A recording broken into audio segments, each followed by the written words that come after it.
అందరికీ నమస్కారం. ఉభయ తెలుగు రాష్ట్రాల్లో భక్తులు ఈ మధ్య యాత్రలు బాగా చేస్తున్నారు. చాలా సంతోషించాల్సిన విషయం. యాత్రల వల్ల చిత్తశుద్ధి బాగా పెరుగుతుంది, భగవద్ అనుగ్రహం కలుగుతుంది, అందులో సందేహమే. అందున ఇతర యాత్రల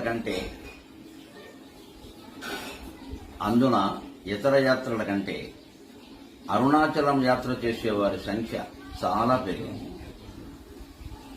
పెరగడం సంతోషించవలసిన విషయమే అయినా దాని అసలు ఆంతర్యాన్ని తెలుసుకోకపోవడం, పైగా యాత్రికుల సంఖ్య వందలు, వేలు, లక్షలు దాటిపోవడంతో పర్యావరణానికి హాని కలుగుతోంది అని అరుణాచలం ట్రస్టు యాజమాన్యం వారు నాకు చేసిన విజ్ఞప్తి మేరకు ప్రత్యేకంగా నేను మీ అందరికీ నమస్కరించి ఈ విజ్ఞప్తి చేస్తున్నాను.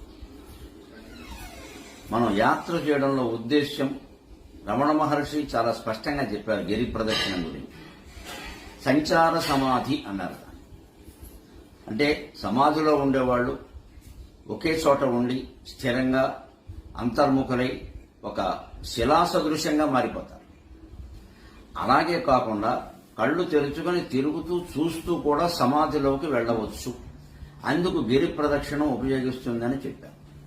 అంతేగాని మనం 15 సార్లు మొక్కుకోవడం, 16 సార్లు మొక్కుకోవడం, దానివల్ల పిల్లలు పుడతారనుకోవడం, ఐశ్వర్యం వస్తుందనుకోవడం, పెళ్లిళ్ళు అవుతాయనుకోవడం, ఇదంతా ఒట్టి భ్రమ. ఆ మాట రమణ మహర్షి ఎక్కడా చెప్పలేదు. గిరి ప్రదక్షిణ వల్ల కోరికలు తీరవు, మనకి విశాల భావం ఏర్పడుతుంది. ఈ ప్రదక్షిణాల వల్ల విశాల భావం ఏర్పడుతుందో లేదో ఎవరికీ తెలియదు, కానీ చాలా సంకుచితంగా మనం ఆలోచించి మన ప్రయోజనమే మనం ముఖ్యంగా చూసుకుని విపరీతంగా ప్లాస్టిక్ సీసాలు, ప్లాస్టిక్ సంచులు వాడుతూ అవన్నీ కొండ చుట్టూ పారేస్తూ ఉంటే అరుణాచలం కొండ పవిత్రత మొత్తం దెబ్బతింది అని యాజమాన్యం వారు నాకు స్వయంగా చెప్పారు. సంచార సమాధి అండంలో రమణ మహర్షి ఉద్దేశం సంచరిస్తూ ఉంటే కనిపించే కొండలు, గుట్టలు, చెట్లు, పుట్టలు, మనుషులు, జంతువులు సమస్తాన్ని వెన్నెల వెలుగుల్లో సమానంగా చూడాలి అని.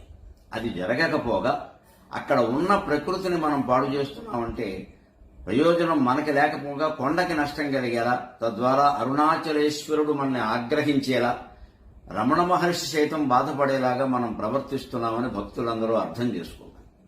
అందుకని దయచేసి ఎవ్వరూ ఒక్క ప్లాస్టిక్ సీసా గాని, ఒక ప్లాస్టిక్ సంచి గాని అక్కడికి పట్టుకెళ్లకూడదు, అక్కడ కొనకూడదు అని నిబంధన పెట్టుకోండి. మీరు ఎంతకాలం యాత్రలు చేసినా మంచిది, మీకు ఎంత ప్రయోజనం కలిగినా మంచిది.